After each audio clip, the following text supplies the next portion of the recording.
Ang ituturo ko ngayon ay kung paano ang gumawa ng pattern ng 3-folded na foam at paano siya buuin. Okay, una,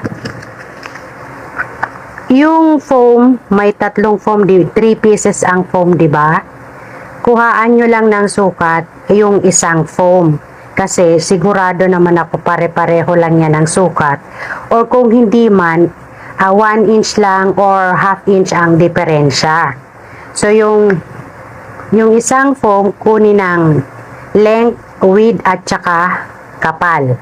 Okay? So, ngayon, pagtatabasan mo na o gagawan mo na ng pattern o ididiretso mo sa tela, bahala ka kung gagawa ka ng pattern o ididiretso mo sa tela. Ganito. Okay. So, meron ako ditong